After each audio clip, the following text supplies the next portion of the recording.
Hi, how's everybody doing today? Clint the audio slash foodie guy here. I haven't done a cooking video in a while, but I cook 4 nights a week or so for dinner, or more. I just haven't got around to showing you any because I'm so hungry. I want to eat in like 20 minutes. But I'm on staycation now, and this one takes all day, so I figured I would make a little video.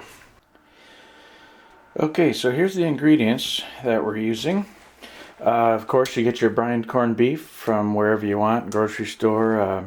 I get this from a local butcher. They make their own. Red potatoes. You can use white potatoes or Yukon Golds or those baby pearl potatoes too. I'm using the red tomatoes. I think that's pretty traditional. I got a sweet onion here. Just a small one. We're going to be running out of space in the crock pot, so I don't want too much extra stuff to add because it's got to fit in there.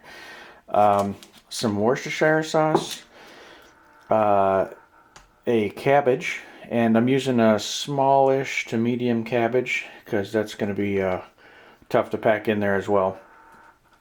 Carrots, I'm using the peeled baby organic carrots because they're just ready to go. You just kind of dump them in. I've got Crazy Jane's mixed up salt. This stuff's good on meat and vegetables. So just for a little spice, I'm going to put that in any kind of meat, fish, chicken, and vegetables. That makes taste great. I am going to rinse my corned beef. It is brined, it's in the meat, but I'm not going to dump the brine in so I don't get it overly salty. So we're not going to add much of that. Bay leaves, and then chicken base. Instead of putting water in, I'm going to use chicken stock. And this chicken base, you just mix it with water and dump it in. So somewhere around 4 cups of chicken stock. Anyway, let's get going, and we'll show you the next step. Okay, I sliced up half that onion into basically onion petals, and I'm covering the bottom of the crock pot. Just a nice little bed for my corned beef. I rinsed off the corned beef on all sides except the side that has the brine, the pickling spices, let's say, in it. Just so I could keep that the spice flavor in there. But I did rinse the brine off all the other sides, essentially. A lot of times that spice will come in a little packet, and then you could just rinse off the whole meat and then dump the spices in. But in this case, it was already in there, so I wanted to save the spices on there. Now we add our chicken stock, which I have made up here. I'm using this Tone's chicken base, which is about a teaspoon of that per cup. So here is 2 cups.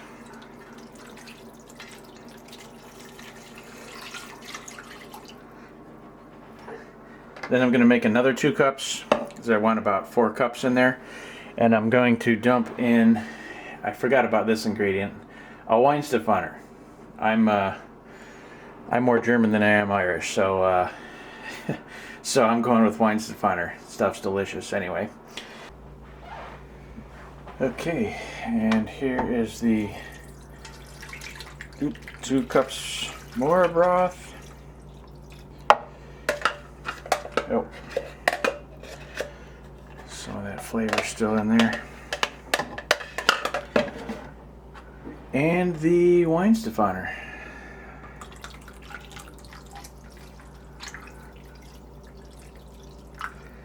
Gonna save a little bit of that for myself because this is my cooking show. Now I'm going to throw in the garlic. I'm doing 4 good-sized cloves. I buy the biggest garlic I can find because you gotta peel it less. So I'm gonna throw that in. I cut the cloves roughly in half, so I got about 8 pieces, and I'm just gonna put those around the pot so we get flavor throughout. We're gonna do the bay leaves. Just gonna get those in the liquid, kind of around the pot there. And we can't forget a splash of Worcestershire sauce. It looks like it should be Worcestershire, but I think Worcestershire is the proper pronunciation. We're just going to do a drip all the way around, just for a little added complexity. And I'm going to do just a tiny bit of the Crazy Jane's original spiced up salt. Now we got chicken stock, we got Corning spices, we got plenty of salt in there, so we don't want to add a ton, but this gives everything a little pop, so I like the flavor in there. And of course the garlic cloves. Now we're turning it up to high until it gets nice and hot, and then we'll turn it right back down to 1 and let it sit for about 3 hours until the next step, always covered. When we take the lid off, you lose heat and you just increase your cooking time. So this one takes all day, so you want to leave that lid on until the next step. Okay, it has been about 3.5 hours, so now it's time to add some vegetables, the carrots and the potatoes. So I'm going to pull this off.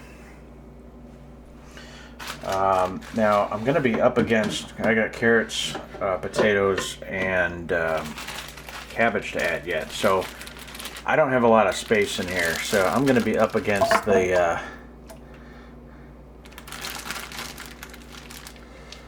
I don't know, against the gun here. So I'm just going to throw in some carrots. I don't want to fill it up, so I'm going to save some for another day. For the red skin potatoes, I'm going to tuck those in. The big ones I cut in quarters, and the small ones I cut in half. So the big ones, quarters, so they're roughly the same size. The cabbage takes the least amount of time to cook, so it will be going in last. Okay, that leaves me a little bit. I can get one more in there. Well, I can always take potatoes out when I gotta put the cabbage in, so to make room. At least they'll be cooked and I can eat them. Anyway, there's that. Another 2 hours. Okay, another 2 hours later. I have cut the cabbage up into wedges. I did take out some of the core, kind of tough parts. I'm just going to use half of the cabbage because I'm running out of room in my pot. So I'm going to put 4 of these. Each one of these will be a serving. So this will be serving for 4. So we're just going to throw them in at the corners. Hopefully I don't overflow this. Still might be too much. I'm going to take a couple potatoes out. Okay, so I got everything in the pot, and another hour and she'll be done. Okay, and about 8 or 9 hours later, it is done. So I always want to cut the meat across the grain so it's nice and tender. There's your corned beef and cabbage. Enjoy. Thanks for watching.